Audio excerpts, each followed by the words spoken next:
Keep seats back there. Alright. We can go ahead and get started here. See, so times. Welcome to the Tempe City Council joint meeting with our Arizona State Legislators. This meeting is being held at the Tempe Transportation Center on the second floor in the Don Casado Community Room. The time is now 8:44 a.m. On Friday, December 10th, 2021. Members of the public who attend the meeting physically will be asked to maintain distance between other parties, and masks will be required for all attendees per City of Tempe policy, and of course, unless people are eating. Alternatively, members of the public may attend the meeting virtually through Cisco WebEx events by visiting tempe.gov/clerk for more information. I wanted to quickly go around and kind of do a little bit of introduction of the folks who are around the table here. I'm Corey Woods, Mayor of the City of Tempe. Let me go to my right here. Doreen Garland, council member. Mitzi Epstein, legislator. Representative Melody Hernandez. Senator Sean Bowie. Lauren Cutie, council member. And then I see we have Representative Jennifer Tremaine coming back in right now as well. I also think we have a couple of legislators from District 26 on the phone. I can see Senator Mendez and Representative Solomon. Would you like to quickly introduce yourselves? Representative Solomon, District 26. State Senator Juan Mendez. Good to see everyone. Thank you so much. We appreciate you being here. And I believe we also have Councilmember Robert Arredondo Savage on the phone. Mayor, sorry I'm not there today. No worries. Thank you, Councilmember. All right, have a good one. So a quick thing here, just want to just, acknowledge to all of our state legislators, we really appreciate the partnerships we have with you during the legislative session, and of course, even outside of the legislative session. I know we all kind of keep in touch, whether it's between January, May, June, whatever you decided on many times. We really just do appreciate the work of the partnership. Our local government can clearly not operate the same way without your continued support, and so we really appreciate it. So we always think it's important to kind of share some of the city perspectives and some of the things that we're currently working on that we think would be of interest to you. And with that said, one of the things we're going to kick off by talking about, which I know is important to all of the council members here, and I know all of our state legislative delegation, is the issue of the crisis of affordable housing in our community and throughout the East Valley and throughout the entire state of Arizona, frankly. And so with us here, we've got our Deputy City Manager, Deputy Human Services Director. You got a promotion from me. He's like, fine. I got called amazing last night. Now getting a little promotion, but our Deputy Human Services Director, Levon Lamy, who handles all of our affordable housing issues. So I'm going to go ahead and turn it over to him. And maybe while he's setting up, I don't know if you want to mention anything about the mics. Oh, yes. Just a really quick thing. The mics in this room are extremely sensitive. So any kinds of conversations you might be having, even if you think you're whispering, will probably be picked up. So I would say don't say anything that you don't want broadcast all over Tempe Channel 11. Me, the virtual mic dropper. We count on you for that, Councilmember Cupie.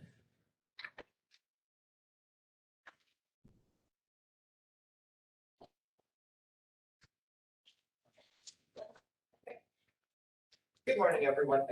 My name is Levon Lamy. I'm Deputy Human Services Director, specifically responsible for housing services for the City of Tempe. So kind of the overall purpose of the presentation today is really to discuss the housing efforts and some of the things that we're undertaking in order to address the affordable housing and workforce housing issues.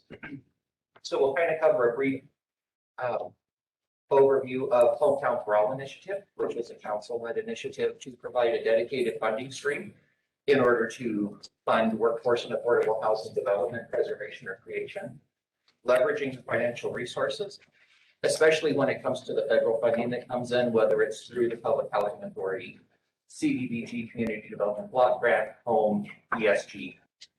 Yeah, all money is fair game when it comes to housing.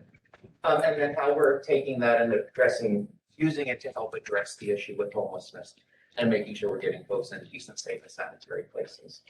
So to start with the Hometown for All initiative, that was a city council initiative. It's specifically designed to work to address affordable and workforce housing. We have worked to have some fairly standard definitions so that when we say affordable, we all know exactly what we're referring to. we've pegged affordable at 80% of the area median income or below, which that's, kind of where that federal subsidy stops for that stuff. So we stopped it there. When we're talking about workforce housing, that's where you hit the 81% AMI to the 120%. Once we get over that, it's market and luxury and the other areas, but we really focus on the affordable and the workforce housing. The funding is, as part of that, with the housing inventory that we've done, so that we've gone out, we know what units we have, how many are home ownership, how many are rentals, and to what income levels folks can afford units, regardless of what it is. So we actually have an inventory that counts every single unit, so we knew what we had. With that, we found that, we do have a nice blend of housing. And what we said was, or what council said, and, we work towards, is maintaining the blend so that we have a healthy blend of all levels of housing so that folks can live where they choose. So this was designed to do affordable and workforce. There are some very specific approved buckets that this funding can be broken into. Acquisition of land for assemblage. When we have our federal funds, land banking is a giant no-no unless it was specifically for land banking. But with these funds coming from city council into the nonprofit affiliate of the Public Housing Authority, we can acquire land to do future assemblage or, buy it now and build. Acquisition of workforce rental units as part of the nonprofit affiliate of the Housing Authority. We do utilize some of the CDBG funding to acquire permanently affordable rental housing that is capped out at 60% of the area median income. As a jurisdiction, we don't have public housing, so we're really working to address that base of permanently affordable housing and then include on adding that. With that, these funds also help us to acquire a base of permanently affordable workforce rental units. So it's always going to be for that 81 to 120%. So we'll have that base there. Funding to incentivize development. We do understand development is a business and development is companies, and we need to figure out how to meet in the middle. So there is part of this funding that goes in, and it is accumulated until we have $1 million in the pot. At which point we will be issuing a notice of funding opportunity, or NOFA, to say there's $1 million available. We want to buy down the cost of housing. We need affordable and or workforce units in your development. Tell us what our $1 million will buy. And then let the developers tell us what we'll be able to, get in their development. Of course, there are covenants and clawback restrictions and monitoring to make sure everybody's, just doing what we're supposed to be doing. But it puts it out there to really look at that and help in that way. With the way this is structured, council has been kind enough to do a dedicated funding stream somewhere between $2 and $4 million per year that goes into the nonprofit to then be able to further these activities. With part of this and, with the work of including and expanding affordable options, part of it, because it is a 501, we are happy to accept any and all donations from folks. And with, the council-led initiative and, this being a very highly publicized thing, we have the city putting money in the pot. And then we have voluntary donations who, not all projects make sense for affordable housing inclusion. We know that the pro forma doesn't work, it's a reality. But they may choose to make a donation to help. It doesn't work in my project, but I'd really like to, help you out. So we do that. This initiative was approved in January of this year. Through September of this year, between the funding that's come in, pledges and commitments, which, we're still pending the cash on the pledges and commitments, but that's okay. In 6 months, we have a little over $6 million worth of total funding. And I can say from, the world I work in with the housing and, trying to figure that out, one of the biggest game changers in the conversations with the developers was when council was kind enough to approve the recurrent funding. And now the city had skin in the game, and it made it a whole lot easier to have those discussions because it's not just we should, you should, we'd like you to, there's investment and we're actually doing it.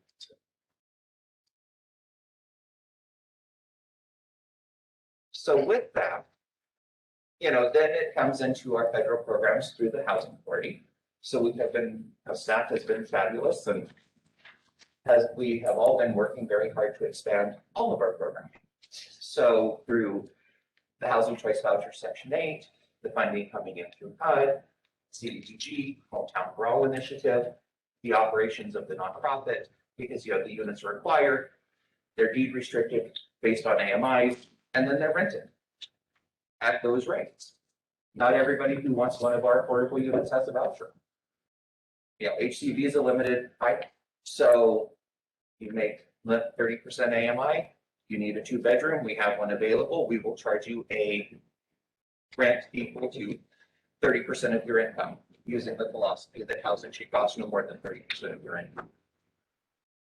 So it's, in the last few years, we are at 98 units to be exact at this point over the last few years. 98 is not, a massive amount of units, but 98 is more than we had 3 years ago. And with that compounding impact, not having the debt service and being able to reinvest the funding from that to acquire more units, we've really been able to pick up that steam so that we're at the compounding impact of preserving and maintaining and developing housing. So with that, just the base funding through subsidy programs, that's at around $16 million going out. We do have grant applications. Asking for money on housing is one of my favorite things to do as a parent council. No. We love that about you, Levon. So, we have another $11.5 million worth of grant applications out asking to assist with this. So within this year, you're, roughly just in subsidy, just direct funding, not direct funding for housing households, not our admin, not our staff, not our paper and pencils. If we get everything, would be a little over $27 million. Would be towards that. So, it's a decent little chunk of change. Yvonne, I was going to ask you a quick question, just out of curiosity for the entire group. When you think about how much housing, affordable housing the city of Tempe needs over the next few years, do you have sort of a guesstimate as to what that number of units is, whether it's rental, affordable, or kind of all in? How many units you think we need to sort of keep pace with current demand and with sort of, population? All in, based on our annual update to the housing inventory and the projection that was done, based on Hometown for All and all things being equal, we would need a net increase of just over 12,000 units by 2028 in order to maintain the same level we have now. Yes, Ken. Thank you. Levon, how much of the city is undeveloped, like percentage-wise of the land base? I'm sorry, I can't quite hear you. Sorry. What percentage of the land base is undeveloped right now? That would be available for new construction for affordable housing? I apologize, I don't know the percentage. I know that it's a very small amount. Okay, so this would mostly We be are incredibly built out. Most of our projects are infill, scrape and replace, podium build, concrete and steel construction. Okay. And there is also, sorry. No, go please. There's also the complication with larger land masses. They can't necessarily do affordable housing because of remediation issues or requirements the federal government makes. And so some areas like the County Island area that we're annexing make it really difficult to do affordable housing. So even when you have a big swath of land, it's not necessarily conducive to all the regulations. I was going to say, it's one of the big reasons too. I know, Levon talked about applying for $27 million in grants and why we thought the Hometown for All program was so necessary to generate our own kind of sustainable revenue source, is because we typically have to go out because of, the question that Representative Germain asked. We're, basically 40 square miles and completely landlocked, and every project is some kind of infill project.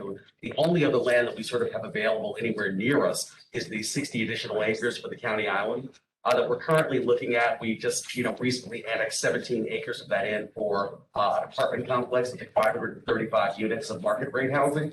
But at the same time, that's probably the only huge piece of land that's still out there that's sort of completely undeveloped that we could probably tap into. But the annexations sometimes take a lot of time and they're also pretty costly. So that's why we figured if we have sort of a separate fund where we can go out into the private market when we see pocket listings that are out there for people who are looking to sell certain parcels, especially in certain areas like Apache Boulevard, we have the existence of light rail and people can get around in public transportation, that we actually have the ability to somewhat compete with the private market and go out there and actually purchase some of those parcels for the purpose of creating more affordable and workforce housing opportunities. But we recognize the challenge was every time something goes up for sale, and we were simply hoping that an affordable housing developer came in, it would always get snatched up by someone who was building market rate or luxury development, and we'd be stuck going, gosh, I really wish we could have gotten our hands on this. So I think, us having that funding source means that we can actually be competitive and we have a much better chance of keeping up with the need. Can I say one more? Yeah, thing? please. Another use of the fund is to, when there's a land piece that has not so much challenges, but we want to make sure there's archaeological sampling done and we're respecting the land and it may be sacred land. We want to make sure that we can help with do that and do a very responsible, serious way of working. And this funding source helps us to do that and it removes that financial barrier for developers to do the right thing. And often in the past, they go in development and then discover remains.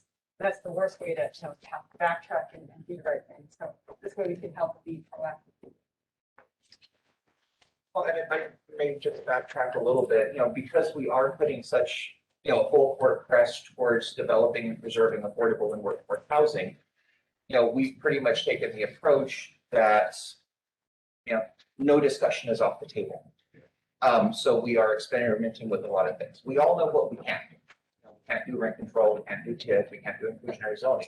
But where we've really spent the bulk of our time is what options are there.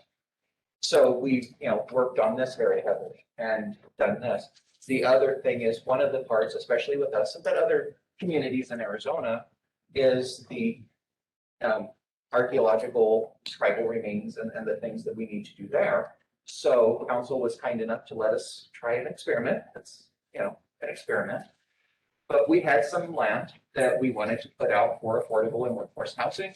Council was kind enough to put up to $3 million into the archaeological and environmental clearance of this dirt. So we are going through and doing everything we can to completely pre-clear this dirt so that when we put it out for an RFP and the development is there, hey, we've got the land, I've already got it cleared. How quickly can you get your project up and on the way? And how does that impact that development? Because we all know you put the RFP in, they do the thing, then you've got the environmentals, and 2.5 years later, a shovel goes in the ground, and 3 years later, you have a building. Well, if we spend a year and a half getting it completely ready, how does that change the dynamic? Plus, it gives us the ability to, negotiate some of what the affordability of those units is going to be, because we do own them. And we won't really spec them, but we'll give you a very nice long land lease to ensure compliance. So really looking at all the different ways to address the issue and try to make some significant progress. This is, I always like to show pictures, so I just thought we'd show up one unit. This was one of the units we acquired. It is a 1-bedroom. We picked it up for $155,000. Not bad, but it needed a little bit of work. So we were able to do a little bit of TIs. It was a $20,000 rehab. We got the vinyl plank floors, got some fresh paint, cleaned it up. This unit's leased. It's been leased to the same family for the last 4 years that we've owned it. And I don't really see them going anywhere anytime soon. So when we do pick them up, let's pick it up, get it in a position. Affordable housing doesn't mean it's lesser than, it's just something people can afford. And then, keeping it in and moving it forward. So then with all of that going on, and affordable housing, then homeless, there's an issue of homelessness and increasing and trying to get folks out of unsafe situations and into temporary, transitional, and decent, safe, and sanitary places to be in, then permanent housing. So we have acquired a 40-unit hotel that we are utilizing as temporary transitional housing. We're doing the renovations on it now so that it's ready to go. We'll be moving people in December 26th is the first day of move-in. It creates an immediate shelter. So, you're about to be homeless, you couldn't pay your rent because the rent went too high, whatever the situation is. We have a spot, so long as the room's available, to get you into a safe place now. Then we work with you on the supportive services. Do you need a driver's license? Do you need a birth certificate? What do we need to do to get you in permanent housing? And what do we need to do to get you the supportive services that are required for a long-term permanent housing solution? And what is that solution? Is it independent living? Is it permanent supportive housing? Is it some form of transitional? What is that? And then working to get them there. The other piece of this, I'm sorry. You might be answering my question. Okay. So the other piece of this is with the land, with the building that we acquired. And with the land, 40 units, 40 rooms is good, and it's a great way to get this started and figure out how to make all of this work. But then the deal is within 5 years, we're looking to scrape and replace this building with higher density multifamily. So we'll of course preserve the 40 units. But if we can get 65 units on there, I've got that differential between 40 and 65. That's more affordable housing units. And now we're addressing both things, and it's a building that's a little bit more consistent. It's newer, it's a little prettier, and we're able to get that density. So again, trying to look at all the different ways to structure this. And I'm sorry. My question was, if there aren't any units available, is there a pathway for those individuals to secure temporary transitional housing elsewhere? Actually, there is. So with the 100 units that we have in the affiliate that we've acquired, we do have some of those that we use as emergency housing units. So with this, we've designed it so that you're here for 30 days. While we get you situated and move you into a longer term solution. Absolute maximum is 60 days. This is a flow through. This is not a destination. I'm sorry. Do we have wraparound services there also? Yes, ma'am. Okay, good. Wraparound services move follow the family into the unit as long as they need them. Okay, what services are we offering as far as wraparound at that location? So we have Care 7, who's crisis response, counseling, DV. Gosh, I'm going to forget because their list is rather lengthy. The Hope team provides some peer support, lived experience. We work with them to get their documents. We have funding available to secure the documents if they can't get their birth certificate or driver's license. Our housing navigators go to the facility or however we chat with them, whether we go to the facility in person or talk on the phone. We have 2 housing navigators that work with them on what that appropriate housing intervention is and then help them find the unit, whatever that unit may be. We do have food boxes that go while we help to get folks set up on food stamps if it's appropriate. We have source certified folks who can help them if Social Security, SSI, SSDI is an appropriate thing. So we've done everything we can so that anything that they would need in order to be successful is there. Great, thank you so much. Yes, Person Jermaine. Are you looking to model this in other parts of the city? Like in South Tempe, we've got quite a homeless problem along the I-10 between Warner and Elliott. We are definitely looking to grow and expand. Okay. The acquisition of this motel was the first one like this and getting it up and running. So, kind of using it as that small controlled pilot. Let's make sure that we do it right the first time so then we can expand it. But LoopNet and Realtor.com are 2 of my favorite places to go shopping. And we're constantly looking for what is for sale, what is an appropriate placement, where would this make sense, what type of adaptive reuse would be needed, so that we can expand this as needed in appropriate ways with supportive services. Yes, Councilmember Q. We also reach out to homeless communities with our Hope team, and we've expanded our Hope team substantially in the past year. So they travel out to where there are encampments and visit and just constant touches. And it may be the first touch, it could be the 100th touch. Feel free to accept services. So we're aware of all the encampments and continually monitor and visit. And actually, kind of going off what Councilmember Q just said, a couple of other quick points. We actually just last night just approved an additional $1.4 million to hire additional people for our homeless outreach team, as well as our Care 7 unit. And frankly, that was done because we recognized that there was real there was an immediacy to actually doing this. We normally don't do our budgets until May or June of the next year. But the reality is we recognize with a lot of the encampments that we see and a lot of people that we know that are really suffering, and we're kind of getting into the colder months of the year, as well as we start getting into the warmer months, starting in about June, that we needed to do something to provide our human services team with even more resources to get out here to frankly help the people who are the neediest among us. So we just did that transfer just last night. So we're really excited about that and excited about, Naomi and Levon and Paul Bentley being able to go out and hire additional people to help their teams out. The other thing I was going to say too, you mentioned Representative Germain about the freeways, kind of by like Elliott and Warner. Actually, our city manager, Andrew Ching, and I had a meeting last week with President Michael Crow at ASU, and he brought that issue up to us as well. And what his thought, now they're actually paying ASU for 2 additional people for our Hope team out of their own budget. But the city of Tempe is able to use their position in the downtown area to help the university as well as the city of Tempe, but we just recently secured that agreement. So it's great that they're paying for 2 additional people for homeless services, but the city of Tempe isn't paying a dime of that. It's all through the partnership with the university.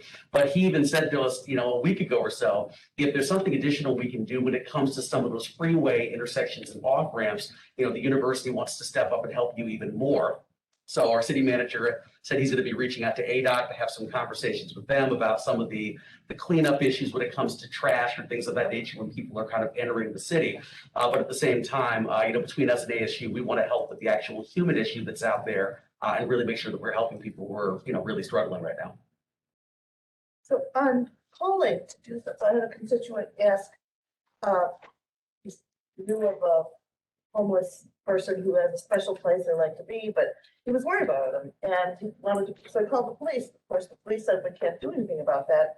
But there are the bands, the Hope bands and other bands that go out and help. And so I was really curious, if you called the police to say this person needs help, why are the police telling the person who called they can't do anything? I mean, are they not connected to the Hope team and maybe there's just not enough Hope team to go around or something like that, but I just wondered about that as a communication piece. Since you have this good solution. You don't necessarily, that person may be asking them to do something about the homeless and maybe asking them to be enforced. Right. Go lock them up, get them out of my way, Yeah, right? so I mean, our police force works really closely with the Hope team, with Care 7. We offer and promote and experience like a human services based approach and response, not a police based response. But that's always been the case. Yeah, but it's a good example that we need to really have those dispatchers connected, those part of dispatch that go to that, just that they know that, to contact the whole team. And, do a better job of bridging that gap. Yeah, so I've sat at the 911 desk a number of times, and they do refer them to the Hope team or to Care 7 when they call us. I specifically have been there when those calls have come in. So the dispatchers, the communication department is referring those to. So I'm not sure if there was something specific that person said when they called. Yeah. But they called and said, can you send somebody out? There might have been information that they might have thought send a police officer out, but either way, they do send out the Hope team and the Care 7 when those calls come in, because I've sat there and listened. Straight 911, go to Hope team. Yeah, straight away. Yep. That's We'll do send out Hope team, Care 7, whichever one they need. Yeah. We've also got an exciting new partnership, which we'll probably be able to announce in January or February with the Tempe-based company that's going to help us to expand those efforts, which I'm really excited about. I can't talk about the name right now, but we actually were looking through that. That was a conversation that initially happened through discussions of the Public Safety Advisory Task Force, which Councilmember Cubey was also a member of. But that was one of their central issues too, that Tempe has great resources when it comes to Care 7 and the Hope team and our entire Human Services Division. But how can we find ways to ensure that kind of calls that are about mental health or about, people experiencing homelessness are actually routed to the right departments. And the police departments work really well with them in saying, we're here to enforce actual criminal activity. If there's something here that's going on that's violent or that might be dangerous, then we're obviously ready to be available. But for a lot of these situations where it's someone just experiencing a mental health challenge or who's currently unhoused, we really want to make sure that people can get directly to the Human Services team as really our true first responders in those situations. I don't know. So, Sorry, it's a deep conversation. I like this. so circling back just to make sure I answered the question on if, it takes longer to get someone into permanent out of the hotel. So we do utilize some of the units that we own. And they're subsidized through the operations of the other units. So, if you're on the list for housing, family housing hub, permanent supportive housing is the appropriate placement, but it's really gonna be, you're 90 days out, then we will take you and keep you in one of those units. You're still receiving all the supportive services. So then we can get you in the appropriate placement. I mean, and the goal is to use this to house people and to get folks in the appropriate permanent housing solution.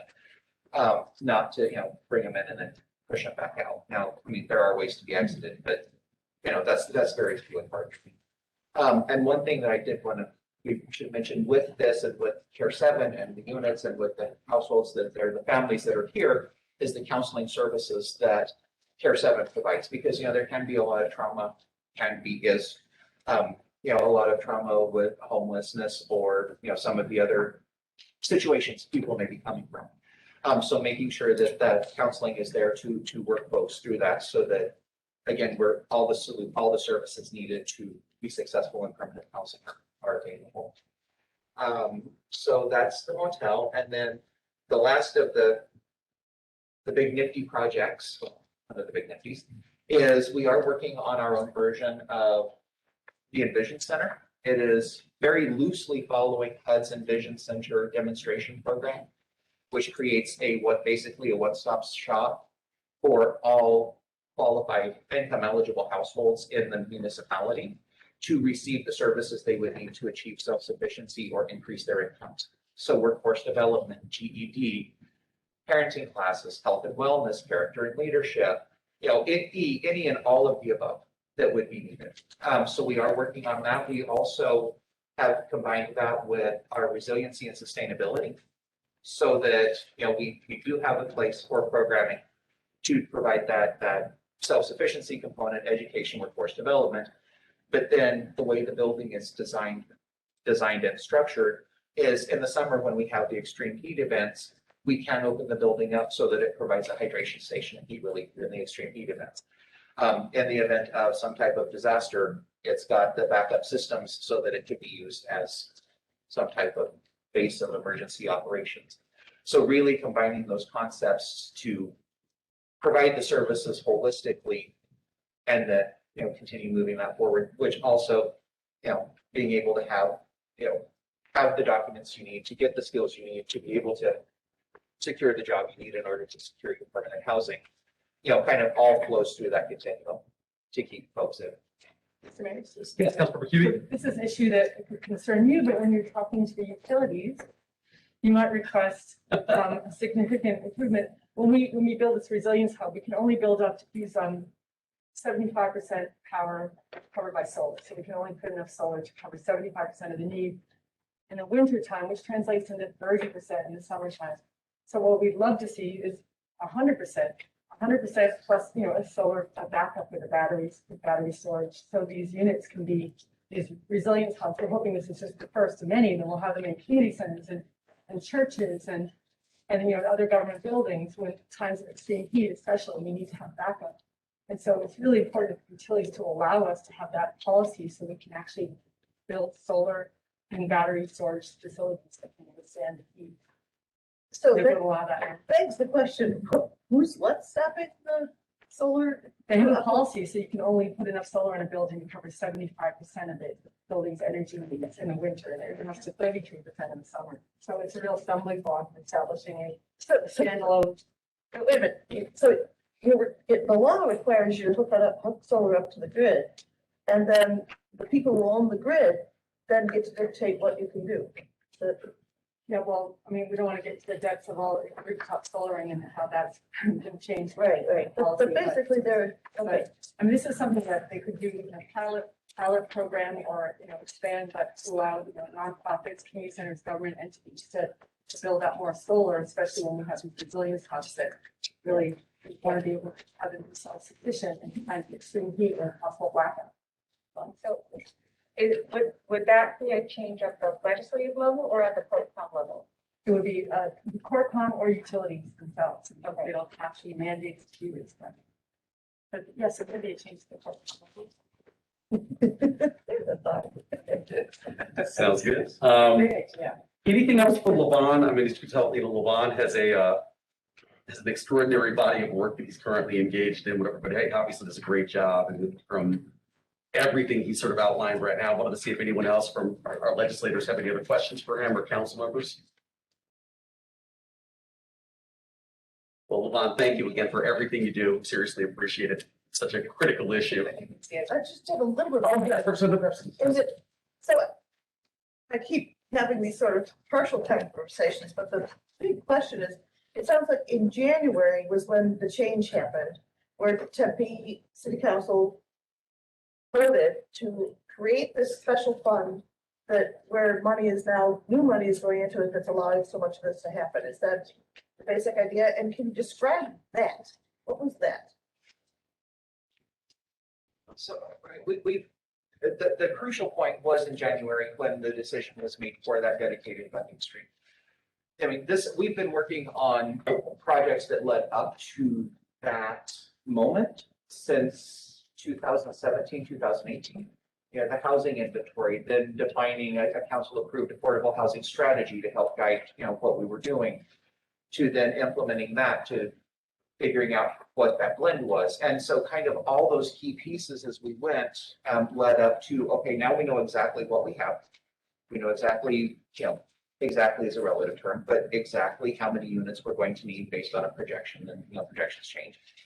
To then look at how do we address this, to have that conversation, to then have the approval for that continuing dedicated funding stream with the with the unrestricted funds, not the, I don't mean that, with the non-federal funds going in to be able to support that and also leverage what we were using the federal funds for. So that really was the catalyst for the kind of the massive expansions of this. We've been doing small things all along, getting that foundation set, but that really was kind of the linchpin to get us to where we are now. So, Marge, can you follow up with me for so I get some details about how that is all working? Not together this time. Who already knows this? Well, the one thing I wanted to say, Representative Epstein, to your question as well, I mean, program that we came up with really has two sort of different funding sources. One are sort of the permitting fees that are paid to the city when the developer is trying to do a residential or commercial project. So we're basically siphoning off 50% of the permitting fees that normally come to the city. That would normally sort of go into the general fund for anything that we need to pay for, and putting those directly into the Tempe Coalition for Affordable Housing, which is our 501c3 that Levon manages to obviously help our housing inventory. But then the second is, the voluntary contributions for developers. And we set up a kind of a structure that said, if you're going to build a multifamily residential unit, we would ask you for a contribution that was equal to 20% of the total permitting fees you pay to the city. And if you're doing some kind of commercial or office building, we're asking for 10%. And the biggest thing I think to that point is that, because I've had a couple of state legislators ask me this question over time, this is a plan that's perfectly legally defensible, through the Attorney General's office and through the state. There's no way that someone can sue us or file, file any kind of a challenge. And so the reality is, I think there are other cities, any other municipality across the state of Arizona could frankly choose to do exactly what we're doing, which is dedicate some of their own funds to addressing this crisis. But I think that's one of the challenges, that a lot of cities will say that we care about affordable housing, but they're not willing to put any of their own money into it. And so the thing that we tried to really do to shift that paradigm and to show how serious we were as a council is that we're willing to put money that we could normally use for any other need. We're going to put it directly into that 501c3. So it's sequestered immediately when a project actually gets approved by council. But it's something that any other city in the state of Arizona could do. And I think it would be huge in terms of making a dent when it comes to our affordable housing issues. And that matters a lot. It's in so many ways. Fighting poverty starts at the city level. And if we let our cities be innovative and come up with new ideas, then we will. Absolutely. Anything else for Levon? Great job. Great job, Levon. Thank you again. Appreciate it. I'm going to do a little bit of moving of the agenda here just to make sure, because I want to make sure I'm, respecting your time here today. And I know some folks might have a hard stop at 10 o'clock. So I wanted to go to item number 4 here, which is the state legislative priorities. And then I'll go back to Proposition 400, provided we have time to do that. But just wanted to hear about, any of your priorities for the upcoming session, see if there's any opportunities for collaboration when it comes to advancing your goals. And just want to see if you all want to take a couple of minutes to highlight some of the issues that you're going to be working on and some of the things that are critical to you moving forward. So I guess with that, I'll look right at Representative Epstein, since she's directly next to me, and I'll go to her. So many priorities, and right now, this time of year, juggling them all, trying to decide what is the most important thing. But I think the most important thing is just revenue for the state. Can we, we're in a situation where Arizona, like many other states, has some revenue. And there are so many things that we could do. And I have lived through so many times when past legislators have said, oh, that affordable housing idea, that sounds like such a good idea, we just don't have the money. Oh, teachers do deserve better pay, but we just don't have the money. And so year after year, when we have a recession, but the legislature has turned to our state employees and to our teachers and said, well, we have to take the belts. We're going to ask you to be furloughed, to be laid off, to take a wage cut. When it's bad times, these are the people we turn to, and they step up for us in ways they shouldn't have to. And now we're in good times. And my number one priority is to pay them a worthy wage. It is time for all of these people to get a worthy wage. Teachers, caregivers, think of all of our developmentally disabled folks who have been out there, and the state changed their job from a career path where they would come in and be a sort of a helper and move up to being a social worker who really knows what's going on and how to help them. It was a career path, and now it's a dead-end job with very low pay. So it's time for the state to recognize people deserve a worthy wage, and therefore we must preserve the revenue that we have potential for, and we must not be willy-nilly cutting it. If we have enough money to pay people a worthy wage and also meet our responsibilities, I do believe that there are people who are taxed too much, but I think those are the folks who have the least income in the state, not those who have the most income. So I'll be looking in it, as you know, I'm a ranking member in Ways and Means, so I'll be looking at preservation of revenue and using it to make sure people get a worthy wage. Because the worthy wage at the state level means everybody else in a market system will have a more worthy wage too. Thank you. Appreciate that. Representative Germain? Yeah, some of the big things that I'm working on, City of Tempe has already passed the Crown Act, so we're going to be pushing that to be statewide. Excellent. Also working on a small business assistance fund to help our employers with less than 25 employees offer paid family medical leave. And pushing again to get our state employees paid family medical leave. Because nobody should lose their job if they get cancer or have a baby. And nobody should become homeless if they get cancer or have a baby. Working to close more loopholes for missing persons, and working with our state victim compensation fund to expand funeral benefits so that more families who are victims of violent crime can qualify for reimbursement of all funeral expenses. Sounds good. Thank you. It's sad that we don't hear about those. We don't know about Yeah. that. But if you know somebody who's been struggling, they really need those fundings. That helps. Representative Hernandez? So this year I'm taking on, I'm still gonna have legislation that's kind of addressing our healthcare system. I'm taking on more criminal justice initiatives. I'm in conversations regarding legislation for our water crisis. And so that's something that's become much more important to me. And there is one project that I've been talking about that would, I think, impact cities. And that's something that we're starting to bring stakeholders into. I don't think this is something we might be seeing this next year, but in years to come. But that's a conversation I'm pushing to have started soon. We're starting to bring other legislators and stakeholders in that conversation. But that's something that's still being developed. That's something I'm excited about, though. I wish I could say more right now, but that's the biggest one I see impacting our cities and towns. So that's something that that definitely keep an eye out for, and I'll make sure that Tempe's included, the league and everything. Thank you. Senator Bowe? Good morning, everyone. Session starts a month from today. We're excited. Can't wait, right? Big problem. So obviously, the six of us, we spent a lot of time on defense and a lot of time stopping bad bills and bills that would go after local control and preempt Tempe. Tempe has been a leader on a lot of issues over the years, and our friends in the majority haven't liked some of those things, so they've sought to, preempt, tell cities they can no longer lead in those areas. So we're always on the lookout for those. We had a bill last year around tobacco and the tobacco industry wanting to preempt cities like Tempe who might want to be a little more proactive in protecting kids and protecting their residents. So that bill passed the Senate. It gets stalled in the House, but we fully expect it to come back.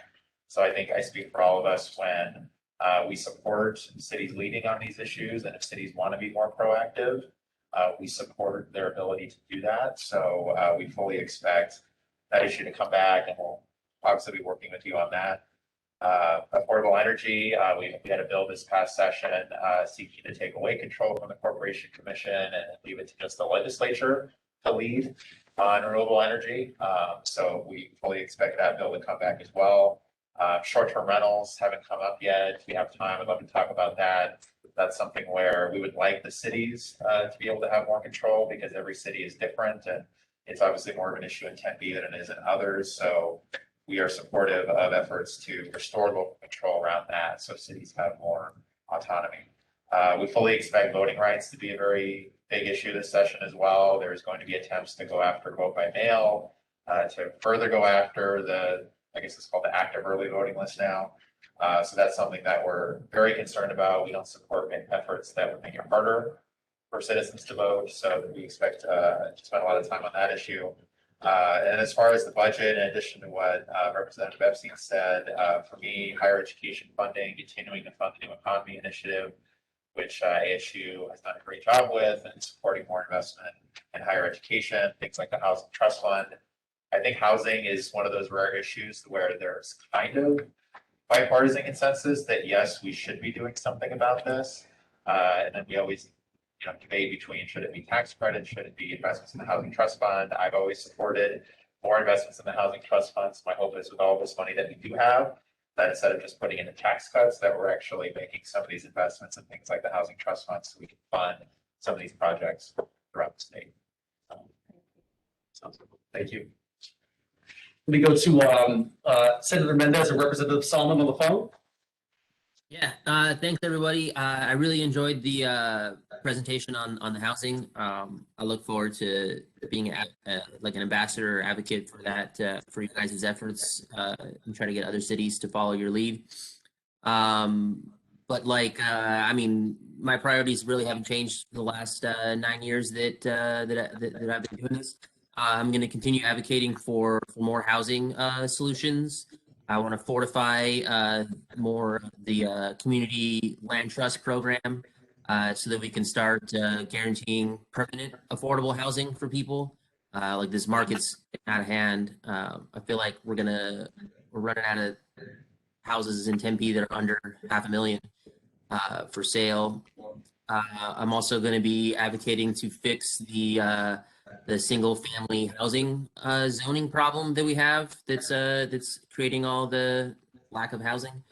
And then on the environmental front, I'm going to continue advocating for a green amendment. It's a state constitutional amendment that would recognize and give protections for our inalienable right to pure water, clean air, and a stable, healthy environment.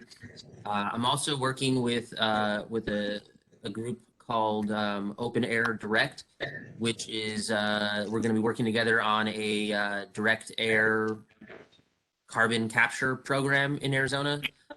Maybe as a way to get the agricultural corporations to stop wasting our groundwater, but also in an attempt to turn the carbon into fuel, to maybe spur some industry. So those are going to be my priorities going into this next session. Great. I'll go next. So I know Senator Bowie touched briefly on the chaos that the radical right is bringing forth when it comes to our elections and democracy. So we will continue to protect the system that we have time and time again. It is shown that Arizona's elections have been a model for the country. They are fair, they are secure, but we see disturbing trends not only to limit or completely eliminate vote by mail, but legislators who are now running for statewide office who are advocating for the legislature to decide future presidential elections and not the actual voters of Arizona. This has been a long time trend. The same legislators have advocated to eliminate the 17th Amendment, which allows voters to decide the United States Senator, DC, not the legislature. And then, of course, being a chartered city, this is a long time fight with the radical right trying to really micromanage local elections and when those local elections occur instead of it being up to local control. So we will continue to not only fight these attempts to really cause chaos in our elections by the radical right, but we will continue to put forth solutions and proposals. So our most fundamental freedom, our freedom to vote, is protected, such as automatic voter registration, such as making sure that people have automatic restoration of their voting rights once they've completed their sentences, among other priorities, including broad ethic reforms that is much needed in the legislature. The other priority, among the priorities that I share with my Democratic colleagues here who are really thinking about the future of our state that I think is pertinent to our district, 85281 and 85282, is the fact that it is anticipated that the United States Supreme Court come next June will either significantly weaken Roe versus Wade or eliminate it altogether. For those who are not familiar, Roe versus Wade is the landmark Supreme Court decision that provided a constitutional right to abortion care. The data shows that your zip code and income largely determine whether or not you have access to this vital form of reproductive health care. And being the district that represents the university and also the fourth poorest district in the state, I really invite our city partners to start thinking ahead of the public health crisis that we will have later into next year, where abortion services may not be illegal or may not be legal or accessible to a huge part of our population. And furthermore, we have a 1930 law banning contraception, banning birth control. It would not only impact college students, but impact just everyone, quite frankly, that is on the books that could potentially become enforceable again if and quite frankly, when the Supreme Court rewrites or eliminates Roe v. Wade. So I will be continuing these conversations leading on that issue. And I look forward to partnering with the city to ensure that your zip code and your income does not determine your right to control your own body or decide if, when, and how to start or grow a family. Great. Thank you so much. Appreciate it. Anyone else, any additional things or any council members want to respond to anything? Councilmember Huey? Thank you so much. I really appreciate that. And we have to be so aware of the potential repercussions of that Supreme Court decision and state legislation. Senator Mendez, regarding the carbon sequestration initiative legislation, I would love to know more about that and connect you possibly, you may already know about Klaus Rochner and the Center for Negative Carbon Emissions at ASU. Yeah, he's who I'm working with. We already had our first meeting this week, and we're going to bounce around different approaches to the industry, whether we're going to work with the agriculture or try to get like the data centers involved in some way, just because nobody really likes them right now, so they could use some. So if possible, ASU Day is coming up, and I forget the exact date in January, but it would be fantastic to bring a carbon tree down to the legislature and have Klaus there. I'm in charge of figuring out what we want to bring to the legislature for the Global Futures Lab.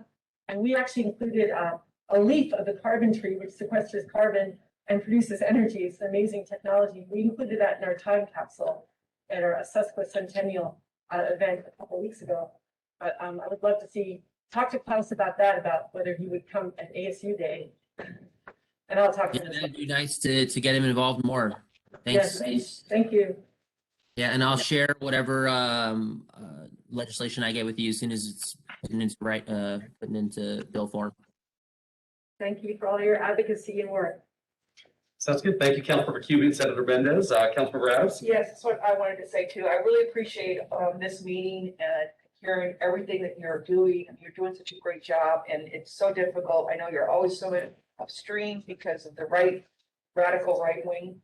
And I just, I know it's hard, but hang in there. And if we can help in any way with dealing with your craziness that you have to deal with, please let us know. So I really would like to partner, and just be there for you guys too. So thank you. Thank you so much. Appreciate it.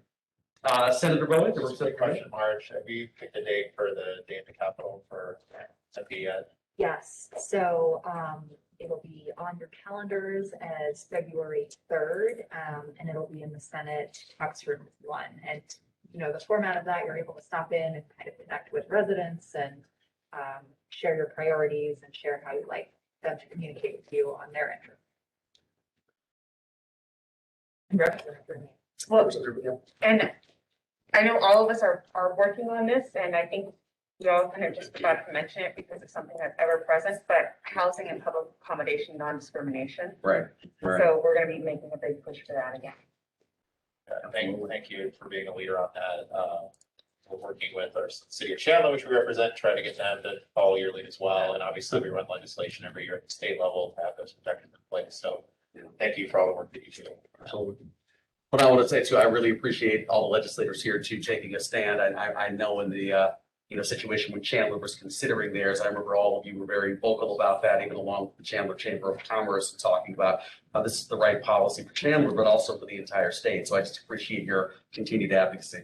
So thank you. Can I ask? Yes, please. In the past, I know it's an issue. I'm hoping it's resolved, but do you all receive updates from the city of Tempe so you know about events coming up or just important issues? Is there anything we can do to keep the information exchange going back and forth? We'd love to get more often when what's going on. Don't know about it. So more information on that would be great. On events in particular or initiatives? Yeah, like the sesquicentennial, that's something that we were formally invited to, and things like that, especially if they're in our districts. It's always helpful to know that. Yeah, I'm actually working on right now. We've been talking about creating an email list for legislators and former mayors and council members as well. So there's a blast email that's sent out, or at least even individual emails to all people who are frankly serving in, LD 26, 18, or 27, as well as anybody who's previously served on our council. So they're aware of these events come up that they might like to attend. So yeah, we're definitely working on that as we speak. I think our communications department has done an amazing job in educating and just sharing information with the community on COVID resources and vaccination clinics and business assistance and homeowner assistance. And that's something that it's published now once a week, right? Andrew? Yes. That seems like something that should go to the legislators as well, because they could share it with their constituents who call who have needs, and whether they're businesses or residents. There's multiple news feeds that people can subscribe to. Get them in your inbox multiple times a week about things going on. I think Senator Mendez has his hand up. Yeah, Senator Mendez. Yeah, thanks. So I don't know if it's going to make everything too hard, but do you know if we're going to be able to offer any kind of virtual option for the community day at the legislature? We are working on that. It's, as you know, not our facility. And so we're working on seeing what options will work if we kind of can bring something in there and do a FaceTime and whatnot. So once the legislative session gets into swing and we're able to chat with staff more, we'll dial in what that is. But yeah, we're definitely working toward it. We just have a little less autonomy about it. For sure. Let me know if I can help in any kind of way. Thanks. Sounds good. Thank you, Senator. Councilmember Cuban. I just want to congratulate you two on the impending birth of your child. And I just wanted to know whether your child was for local control or not.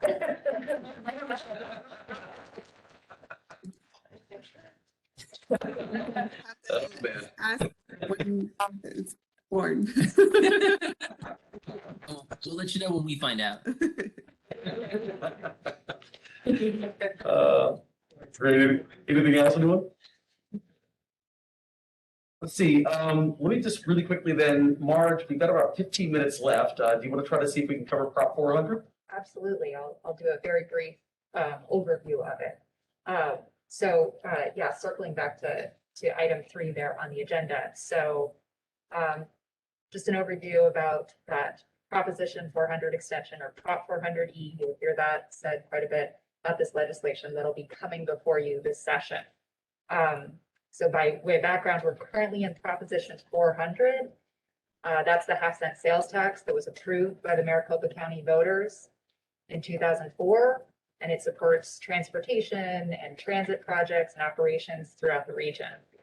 So Prop 400E would be the continuation of that existing half-cent sales tax for 25 years after the expiration of Proposition 400, and it's set to expire in 2026. You might recall that we, Tempe, along with the other jurisdictions in Maricopa County, first came to the legislature for Prop 400E authorization when we were earlier on in the transportation planning process. And one of the resounding responses that we received from legislators at that time is that they wanted to see the transportation plan prior to the authorization. And so the MAG region jurisdictions delivered on that. They developed the Regional Strategic Transportation Infrastructure Investment Plan. For purposes of time, I will refer to it as RSTIP. And so that RSTIP included wide outreach, public input, stakeholder engagement, and it culminated with unanimous adoption by all of the MAG jurisdictions. Tempe's represented on the MAG Transportation Policy Committee and on the MAG Regional Council by Mayor Woods. So Mayor Woods was part of that unanimous vote that showed the approval from the region. And so with that background information, let me just give a quick overview of where we are in that process. So there's a statutory requirement that the legislature has to approve that the county can ask their voters about the potential half-cent extension. And, this requirement only exists for Maricopa County. That's a topic for another time. But so after the Prop 400E legislation is passed and signed, then the county is able to refer it to the ballot, and then the voters would be able to weigh in by voting this November. As you likely know, the city is not weighing in on the outcome of the election, but the city is advocating, based on the council's state legislative principles, that the legislature give the authority to the county so that the voters can make their choice. So just wanted to take this opportunity to make sure that you are familiar with that high-level concept of the Prop 400E legislation that will be supporting the authorization coming from the legislature, and we'll be reaching out to you individually to walk through the plan in more detail if you like, and I'll be providing information on the legislation as it's introduced and going through the process. So for technical discussion then, the legislature is approving the county to ask the voters, not the legislature is approving it to go directly to the ballot.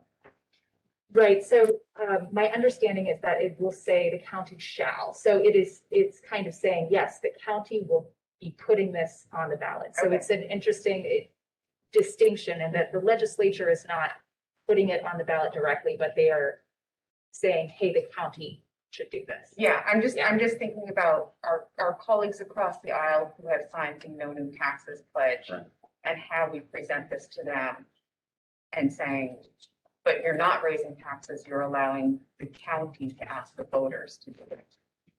Right, I think that's an important distinction. Also, that this is not a new tax, it's one that would be continued and, that we're currently in right now in the region. But yes, absolutely, that it's going to the voters for their choice. And actually, I definitely say too, and I appreciate that tremendously. I'm part of a kind of bipartisan group of mayors that's actually understanding that a lot of the Republican mayors are going to have to reach out to their legislators who might have additional concerns about taxation that a lot of the Democrats on average might not frankly have. So obviously I'll be talking to folks on the Democratic side, but there were definitely Republican mayors who are part of that coalition to get Prop 400E approved that have been tasked with going out and talking to people who share their same party affiliation. Marge, could you talk a little bit about if this is approved, some of the projects in Tempe and the East Valley that could be funded with these dollars? Absolutely, and we can do a deeper dive on all of these too.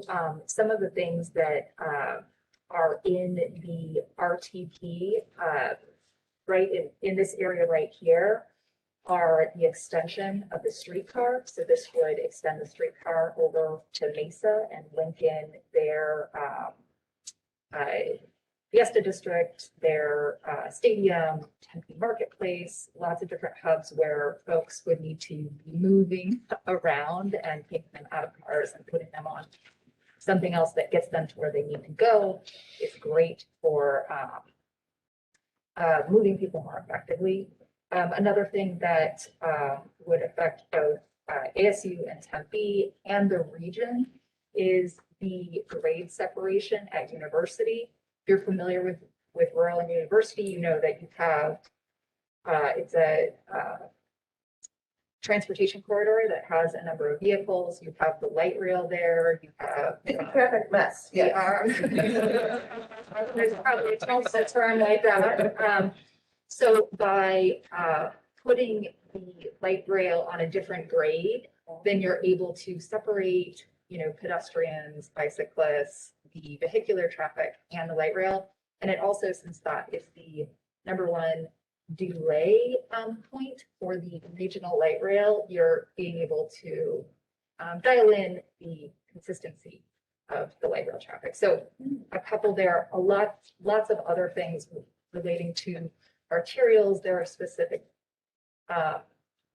categories for safety, for technology. But yes, absolutely, a host of things that benefit the region and certainly. Councilor Bradford? Just a question about would that be a flyover then, for light rail? So it would, the Prop 100E would be for the next 25 years. So a lot of these projects, we would be getting the funding for the design and then for the construction itself. So there are a lot of details to be engineered and fine-tuned. Sure. But yes, it could absolutely look like that, potentially, just depending on how those engineering and design studies go. Right, yeah, that'd be nice to have a really big flyover through that whole area. And, so, okay, cool. Thank you. Sounds good, Councilor Another Shuey? potential project might be a bus rapid transit from baseline connecting with what Phoenix is establishing going east.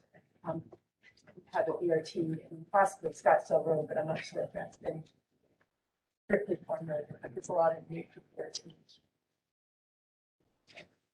Sorry. Oh, My hopes that the prop would really include shade as a transportation need. I'm not sure if it's going to go that far. That will be accepted as part of the application process once it is approved, once the voters approve it. But I just want to throw out that generally to you or the legislature. I don't know if there's any shade initiatives, but less than half of our bus stops are shaded. And we have a plan, but our plan goes through 2042.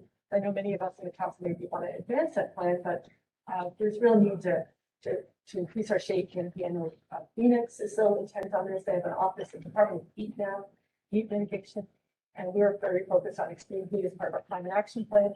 I know the Million Trees Initiative in Tucson is really taking effect.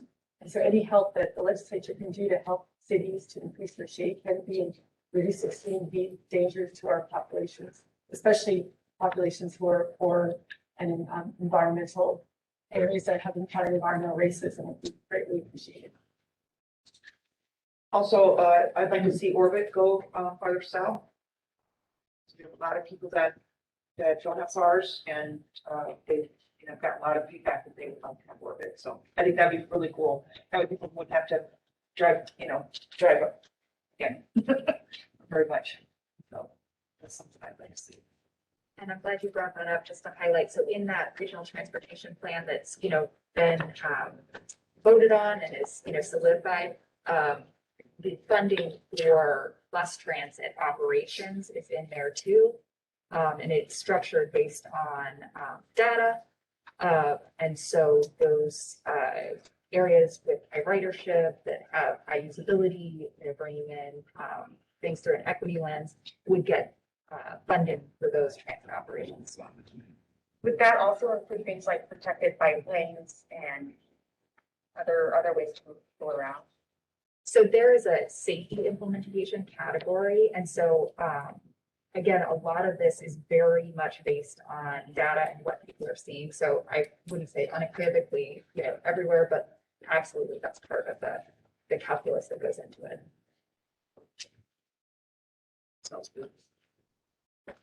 Any other further comments or questions from Marge on Prop 400E? No, thank you, Marge. Appreciate it, as always. So since we've got, it's 9:54, we'll try to make sure we started a little late, but we can end on time. Just wanted to thank everyone for attending this morning, and a special thanks to our state legislators for meeting us for the holidays. Obviously, we really, once again, greatly appreciate everything you do and appreciate the continued partnership. Marge can obviously follow up with you as well if there's any kind of individual briefing you want in advance of the session starting in a few weeks. And we just obviously hope to see you at the Neighborhood Day of the Legislature on February 3rd, 2022, and Senate's Caucus Room 1. And like Senator Mendez talked about, we're going to see if we can continue to work on some kind of virtual option for people who might not be able to attend in person. So with that said, anyone have any closing comments they'd like to offer before we adjourn for the morning? Just thanks for bringing us together. Absolutely. It's always good to see you. Thank you. Thanks for coming. I mentioned that Representative Jermaine, State Senator Foley are in their final term. They're either running for office for justice of peace or Sean's reevaluating election. And I just want to thank you for all your service to Tempe and for defending us at the legislature and also being proactive. You actually got this passed. So thank you for that. And thank you to all of our legislators, but just a fond farewell to our party legislators. I know it's a little early, but next year I won't be here either, so we'll be able to. I want to thank Tempe and especially Chief Glover for implementing the missing children statute months early. And City of Tempe's really been able to benefit from that starting in June when a lot of places didn't implement it until August. Thank you. I'll definitely make sure to pass that on indirectly. Thank you. Anything else? With that, we are adjourned. Thank you so much, everyone. Appreciate it. Thank you everyone for watching at home. Bye. Take care. You just said, oh, if I forget who I am.